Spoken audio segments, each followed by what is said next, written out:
बिस्मिल्लाहिर्रहमानिर्रहीम। अस्सलाम वालेकुम दोस्तों, आज हम जिक्र करेंगे एक ऐसे बच्चे का जिसको दुनिया मोची के लड़के के नाम से जानती है।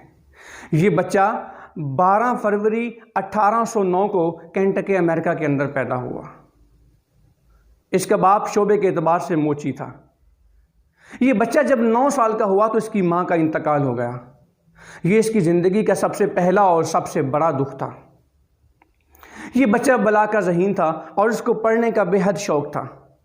इसके पास किताबें ख़रीदने के लिए पैसे नहीं होते थे। ये लोगों से उधार किताबें मांग के अपने शौक़ को पूरा करता। इसने शुरू में बाप का प्रोफेशन इख्तियार किया। ये कुछ अर्सा अपने बाप के साथ मोचियों वाला काम करता रहा।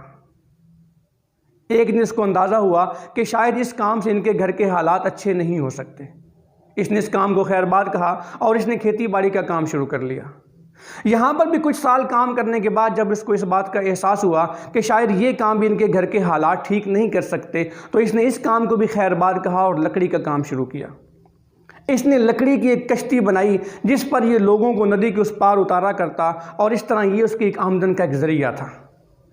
एक दिन इसको इसके एक दोस्त ने बताया कि नदी के उस पार एक वकील रहता है जिसके पास बेशुमार किताबें हैं। अगर तुम उसके पास जाओ तो मुमकिन है वो तुम्हें अपनी किताबें पढ़ने के लिए मुफ्त में दे दे। उस वकील के पास पहुंचा, इसने अपनी ख्वाहिश का इज़हार किया तो वकील ने कहा कि मैं तुम्हें अपनी किताबें पढ़ने के लिए सिर्फ एक शर्त पर दूंगा कि अगर तुम मेरे पास मुलाजिम बन के काम करोगे। इसने ये शर्त कबूल कर ली। ये कुछ अर्सा उसके पास रहा। ये उसके सारे काम करता और जब इसको मौका मिलता ये उसके पास उसकी मौजूद किताबों को पढ़ता। कुछ अर्से के बाद इसने वो सारी किताबें ख़त्म कर डाली। ये वापस लौटा और इसने पोस्ट मास्टर की नौकरी शुरू कर दी। कुछ अर्सा ये नौकरी करने के बाद इसने वकालत का शोबा इख्तियार कर लिया, लेकिन इस वकालत के शोबे के अंदर भी ये नाकाम ठहरा क्योंकि ये इंतहा दर्जे का ईमानदार था। ये लोगों से गलत बयानी नहीं करता था। ये अक्सर लोगों के मुकदमे मुफ्त लड़ा करता। ये लोगों को अदालतों के अंदर मुकदमे करने की बजाय अपने केस अदालतों से बाहर निपटाने की कोशिश करता। ये लोगों से कहता कि अपना टाइम यहाँ बर्बाद करने की बजाय अपने मामलात को अदालतों के बाहर सुलझाओ। इस तरह ये इस शोबे के अंदर भी नाकाम ठहरा। ये वापस पलटा। इसने दोबारा खेती बाड़ी का काम शुरू किया। इसने शादी की और इसके 3 बेटे पैदा हुए, लेकिन बदकिस्मती से वो तीनों बेटे इंतकाल कर गए। यूं इसकी ज़िंदगी गमों और दुखों से लबरेज रही। लोगों ने इसकी पैदर पैर नाकामियों पर इसको मनहूस कहना शुरू कर दिया। एक दिन इसके एक दोस्त को ख़तरा पैदा हुआ कि कहीं ये इन हालात से दिल बर्दाश्ता होकर ख़ुदकुशी न कर ले। जब इसको अपने दोस्त की इस फ़िक्र का इल्म हुआ तो इसने उससे एक बात कही।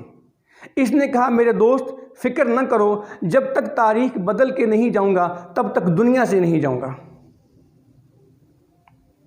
इसने 8 दफ़ा इलेक्शन में हिस्सा लिया और ये 8 की 8 दफ़ा नाकाम हुआ। ये पैदर पैर नाकामियां समेटने वाला इंसान बिलाखिर 1861 को अमेरिका का सदर बन गया। इसको दुनिया इब्राहिम लिंकन के नाम से जानती है। ये अमेरिका का 16वां सदर था। इसको अमेरिका की तारीख का सबसे कामयाब सदर माना जाता है। जदीद अमेरिका का इसको बानी भी कहा जाता है। आज अमेरिका जिस पोजीशन पे खड़ा है उसमें सबसे बड़ा किरदार इब्राहिम लिंकन का है। दोस्तों, इब्राहिम लिंकन की ये कहानी हमें एक बात समझाती है कि छोटी छोटी नाकामियों से घबराना नहीं होता, उनको तरक्की का जीना बनाना होता है। यकीन जानिए, ये जो हमारी ज़िंदगी में छोटी छोटी सी नाकामियाँ होती हैं, अगर इनका हिम्मत और हौसले के साथ मुकाबला करें तो ये हमारी किसी बहुत बड़ी कामयाबी का जीना होती है। इसलिए आगे बढ़ें, इन छोटी छोटी नाकामियों को अपनी तरक्की का जीना बनाएं। यकीन जाने एक वक्त आएगा जब आपको इतनी बड़ी कामयाबी मिलेगी जो रहती दुनिया तक याद रखी जाएगी। दोस्तों, वीडियो पसंद आए तो लाइक करें, शेयर करें और हमारे चैनल को सब्सक्राइब करें और कमेंट सेक्शन में अपनी कीमती राय से ज़रूर आगाह करें। इंशाअल्लाह हमारा और आपका साथ रहेगा आपकी सोच से लेके आपकी मंजिल तक।